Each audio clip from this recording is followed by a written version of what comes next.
Martial Peak 3536. Dia tidak pernah berpikir bahwa suatu hari dia akan menyaksikan kejatuhan kaisar besar dengan matanya sendiri. Dia tidak tahu seperti apa pertempuran antara kaisar dari puluhan ribu tahun yang lalu, tapi mungkin tidak lebih dari ini. Namun, pada saat itu, Kaisar Agung Pemakan Surga telah mendominasi medan perang, dan meskipun Kaisar Agung lainnya telah bergabung, dia masih berhasil membunuh beberapa dari mereka. Wu Kuang, yang telah mengembangkan Heaven Devouring Battle Law, memiliki kemampuan pemulihan dan stamina yang mengerikan. Bahkan Wu Kuang telah tewas di Laut Bintang Hancur, apalagi Ming Yue. Dia seharusnya mengharapkan ini terjadi, tetapi ketika dia melihatnya sendiri, dia masih merasa sulit untuk menerimanya. Tubuhnya bergoyang, dan dia secara naluriah mengaktifkan prinsip luar angkasa, ingin bergegas. Tidak peduli berapa banyak kekuatan yang bisa dia gunakan, dia adalah satu-satunya yang bisa menyelamatkan Ming Yue saat ini. Jika dia tidak melakukan apa-apa, lalu siapa di dunia ini yang bisa membantunya? Adapun konsekuensinya, Yang Kai tidak punya waktu untuk mempertimbangkannya. Alasan dia datang ke wilayah iblis terutama untuk Ming Yue. Sekarang Ming Yue dalam bahaya, dia secara alami tidak bisa melihatnya jatuh tanpa melakukan apapun. Cermin setan dipenuhi dengan teriakan alarm dari banyak orang suci setan, dan pemandangan di cermin dengan cepat surut. Jelas, Yuru Meng telah merasakan ada sesuatu yang salah dan melarikan diri dari medan perang untuk menghindari terpengaruh oleh penghancuran diri Ming Yue. Detik berikutnya, teriakan Yuru Meng datang dari cermin iblis, "Sehte, kita telah ditipu." Tubuh Yang Kai membeku, dan prinsip luar angkasanya segera runtuh. Dia memutar kepalanya untuk melihat ke cermin. Cahaya pijar yang awalnya memenuhi cermin telah menghilang di beberapa titik, dan dalam pandangan Yuru Meng, Ming Yue telah berubah menjadi seberkas cahaya putih. Mengambil keuntungan dari waktu ketika banyak Demon Saint mundur, Ming Yue bergegas keluar dari pengepungan dan langsung menuju ke arah tertentu. Wah wah wah, suara sesuatu yang menembus udara terdengar. Di atas awan, Feather Demon Saint Fuyu menarik busurnya dan memasang panah. Ketika dia memutar jarinya, beberapa sinar cahaya keluar seperti bintang yang mengejar bulan. Panah-panah itu mengabaikan penghalang ruang, dan segera setelah mereka ditembak, mereka menyerang di belakang Ming Yue. Hati Yang Kai, yang baru saja tenang, bangkit kembali. Meskipun dia tidak secara langsung menghadapi The Feather Demon secara langsung, dia masih bisa membayangkan keterampilan memanah yang mengerikan dari seorang Demon Saint. Boya hanyalah Raja Iblis peringkat menengah, tetapi jumlah Raja Iblis peringkat tinggi yang telah mati di tangannya lebih dari satu. The Feather Demon adalah yang terbaik dalam sniping jarak jauh. Bright Moon bahkan mungkin tidak bisa menghindarinya ketika dia berada di puncaknya, apalagi sekarang. Sama seperti Yang Kai gelisah, seolah-olah Ming Yue memiliki mata di belakang kepalanya. Dia tiba-tiba terjun ke bawah dan nyaris menghindari rangkaian anak panah. Sebelum Yang Kai bisa bersukacita, panah-panah yang seperti cahaya yang mengalir itu benar-benar berbalik dan mengejarnya. Panah Fuyu tampaknya telah sepenuhnya mengunci Ming Yue dengan Divine Sense-nya. Tidak peduli kemana dia melarikan diri, dia tidak akan bisa melarikan diri. Ming Yue memutar dan berbalik beberapa kali lagi, tetapi masih tidak dapat melepaskan diri dari pengejaran Flowing Light Arrows. Mengambil keuntungan dari waktu ini, orang suci setan besar yang telah ditipu olehnya sebelumnya juga sadar kembali. Sosok mereka berkedip, dan mereka mengelilinginya dari segala arah. Tidak perlu lebih dari 3 napas waktu bagi mereka untuk mengelilinginya lagi. Pada saat itu, situasi hebat yang dibuat dengan susah payah oleh Ming Yue akan benar-benar hilang. Dia sangat menentukan. Dia berbalik di udara dan membentuk segel dengan tangannya. Sinar cahaya bulan melesat ke arah yang berlawanan. Serangkaian ledakan terdengar, dan cahaya bulan menghilang. Panah cahaya yang mengalir yang mengejarnya semuanya jatuh. Di bawah dampak, darah mengalir keluar dari sudut mulut Ming Yue. Meskipun dia telah membayar harga yang sangat mahal, selama dia menghilangkan serangan Fuyu, Ming Yue masih memiliki peluang yang sangat tinggi untuk melarikan diri. Pengepungan Demon Saint belum mendekat, dan Demon Blood Demon terdekat masih berjarak 50 km. Selama dia bisa bergegas ke gerbang realm terdekat, dia mungkin bisa melarikan diri dengan nyawanya. Sebuah bayangan hitam tiba-tiba muncul di belakang Ming Yue seperti hantu, dan seberkas cahaya redup dengan ringan menebas.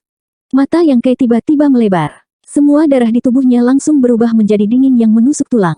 Waktu sepertinya membeku pada saat ini. Di cermin iblis, Ming Yue masih mempertahankan postur menghadap Saint Iblis. Di belakangnya, bayangan hitam menempel di dekatnya. Tidak ada yang tahu kapan itu muncul, seolah-olah itu selalu ada di sana.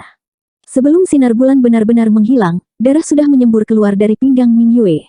Adegan itu mengalir lagi. Darah berceceran di mana-mana. Seolah disambar petir, seluruh tubuh Ming Yue bergetar. Tanpa berpikir, dia menamparkan telapak tangannya di belakang punggungnya. Sosok hantu itu dengan cepat mundur, menghindari serangan itu. Itu berdiri sekitar 300 meter dari Ming Yue dan memandang ke depan dengan tatapan acuh tak acuh. Dia memegang belati hitam pekat di tangannya. Bilah belati sudah diwarnai merah dengan darah, dan itu menyilaukan mata. Demon Saint semua berhenti di jalurnya. Mereka tidak lagi berniat mengejar Ming Yue. Mereka semua menatap Ming Yue dengan tatapan rumit. Tidak ada kegembiraan dari serangan yang berhasil, tidak ada permusuhan dari musuh. Bahkan Sueli dan Huo Bu, yang telah berselisih dengan Ming Yue selama ini, terdiam. Ming Yue hampir terbelah dua oleh serangan ini. Tidak perlu bagi Demon Saint untuk menyerang lagi. Bahkan jika tidak, Ming Yue tidak akan bisa melarikan diri dari tempat ini. Tidak hanya serangan itu hampir memotong Ming Yue menjadi dua, itu juga memotong harapannya untuk melarikan diri. Tahap selanjutnya disiapkan untuk Saint Kuasi yang ingin memperjuangkan kesempatan ini. The Demon Saint sudah lama setuju bahwa tidak ada yang akan ikut campur kecuali mereka tidak punya pilihan lain. Pada akhirnya, itu semua akan tergantung pada metode masing-masing bawahan Saint Kuasi. Hua, di depan cermin, Yang Kai mengepalkan tinjunya dan menggeram dengan gigi terkatup. Namun, dia segera menyadari bahwa orang yang menyergap Ming Yue sebelumnya bukanlah Wu Hua. Ini karena dalam penglihatan Yu Rumeng, iblis bayangan dan iblis Saint Wu Hua jelas berada di sisi lain. Jika bukan Wu Hua, lalu siapa itu? Orang yang menyerang jelas juga iblis bayangan. Terlebih lagi, seseorang yang berani menyerang kaisar besar saat ini pastilah orang suci iblis. Jika tidak, mereka tidak akan memiliki kesempatan untuk berhasil. Mengingat adegan ketika sosok aneh ini muncul, Yang Kai mengingat saat dia disergap di luar istana ortodoksi. Adegan itu sangat mirip dengan yang barusan. Dalam sekejap, sebuah nama melompat keluar. Kaisar Agung Bayangan Malam, bisakah kamu? Dia sebenarnya ada di sini. Selain itu, sepertinya dia telah berbaring dalam penyergapan di benua langit abadi untuk waktu yang lama, hanya menunggu saat penting ini untuk memberikan pukulan fatal pada Ming Yue. Yang Kai tidak mengharapkan ini, begitu juga dengan Ming Yue. Dengan kata lain, bahkan jika dia berjaga-jaga, dia tidak akan mampu menghadapinya. Saat dia terus memuntahkan darah, aura kaisar besar dengan cepat jatuh. Sebuah cahaya samar terlihat muncul di luka besar, nyaris menghentikannya dari memburuk. Namun, ini tidak lebih dari perjuangan di ranjang kematian. Serangan Ken Ye tidak hanya meninggalkan luka yang terlihat, tetapi juga fondasi tak terlihat dari Kaisar Agung. Ming Yue terhuyung-huyung dan berbalik menghadap Ken Ye. Dia mengulurkan tangan dan menyeka darah di sudut mulutnya. Meskipun dia dalam situasi putus asa, ekspresinya tidak berubah. Bahkan dalam menghadapi hidup dan mati, dia masih bergeming. Bibirnya yang kering membuka dan menutup, apakah wilayah iblis benar-benar bagus? Jika bukan karena Ken Ye, lorong antara dua alam tidak akan terbuka. Jika bukan karena Ken Ye, batas bintang dan wilayah iblis tidak akan berperang. Dapat dikatakan bahwa Ken Ye sebagian besar bertanggung jawab atas situasi saat ini di batas bintang. Bisakah Ye tidak menjawab? Tubuhnya yang terbungkus hitam perlahan memudar dan perlahan menghilang dari dunia ini. Sama seperti bagaimana dia datang tanpa jejak, dia juga pergi tanpa suara. Ming Yue perlahan menggelengkan kepalanya dan berbalik untuk menghadapi 12 Demon Saint. Matanya menyapu wajah Demon Saint satu persatu, dan akhirnya tertuju pada Huang Wuji. Dia dengan lembut berkata, berkat pengajaran bersama semua orang, Ming Yue bisa mati tanpa penyesalan. Meskipun raja ini akan mati di sini hari ini, cahaya Ming Yue ku tidak akan padam. Huang Wuji meletakkan satu tangan di belakang punggungnya dan mengangkat tangan lainnya sedikit, membuat isyarat mengundang. Ming Yue tersenyum sedikit dan mengulurkan tangan untuk memahami kekosongan.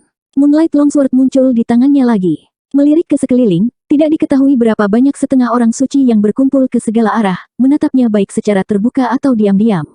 Setiap setengah mata Saint dipenuhi dengan keserakahan dan ketamakan yang jelas. Ming Yue terhuyung-huyung dan berbalik. Dengan pedang di tangannya, dia dengan lembut menari. Setengah Saint mundur serempak. Meskipun aura Ming Yue telah turun drastis dan bukan lagi kekuatan Kaisar Agung, unta yang kelaparan masih lebih besar dari seekor kuda. Siapa yang tahu berapa banyak setengah Saint yang bisa dia bunuh sebelum dia mati? Meskipun banyak setengah Saint dari benua yang berbeda tidak menginginkan apapun selain bergegas dan membunuh Ming Yue, tidak ada dari mereka yang berani bertindak gegabah. Lagi pula, tidak mudah untuk menjadi yang pertama menonjol. Ekspresi Demon Saint agak jelek, tapi tidak ada yang mengkritiknya. Lagi pula, mereka juga tahu apa yang ditakuti oleh setengah orang suci itu.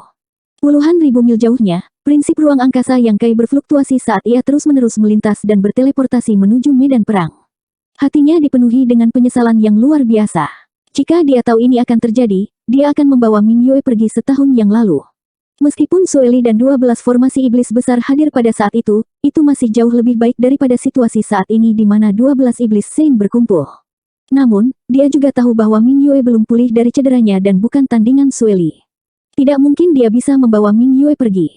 Pada titik ini, dia sama sekali tidak mengerti mengapa Kaisar Besar Tiansu ingin dia datang ke wilayah iblis untuk menyelamatkan Ming Yue. Ming Yue berada dalam situasi yang benar-benar tanpa harapan. Apa gunanya dia datang ke sini? Mungkinkah dia hanya ingin menyaksikan kejatuhan Kaisar Besar? Di medan perang, 12 Demon Saint diam-diam menyaksikan. Dengan pedang Ming Yue di tangan, dia menyapu kehampaan, menumpahkan darah di sepanjang jalan. Auranya turun dengan kecepatan yang terlihat dengan mata telanjang. Namun, saat dia bergerak maju, setengah orang suci di depannya terus mundur. Suasana menindas di hati setiap setengah orang suci seperti malam sebelum badai. Niat membunuh tersembunyi Ming Yue juga membuat orang merasa seperti ada duri di punggung mereka. Tiba-tiba, salah satu dari Half Saints tidak tahan lagi dengan tekanan yang menyiksa seperti ini. Dia meraung marah dan menerkam ke arah Ming Yue. Dia menghancurkan tinjunya dengan keras ke Ming Yue. Dimanapun tinjunya bersentuhan, kekosongan itu hancur. Ming Yue tidak melihat ke atas. Dia dengan santai menebas ke depan dengan pedangnya. Dengan gemuruh, setengah Saint dan Ming Yue berada di jalan buntu untuk sesaat. Kemudian, dia dipotong menjadi dua. Hujan pedang jatuh seperti air terjun, mengubahnya menjadi tumpukan bubuk halus. Namun, Ming Yue juga memuntahkan seteguk darah. Tubuhnya sedikit bergetar. Jika itu adalah waktu biasa lainnya, seorang Half Saint yang terbunuh dengan satu serangan benar-benar merupakan masalah yang mencengangkan, dan itu cukup untuk mencegah segala macam penjahat dari berani bertindak gegabah. Tapi hari ini, bukan saja Half Saints ini tidak merasa ngeri, banyak dari mereka malah mengungkapkan ekspresi terkejut yang menyenangkan.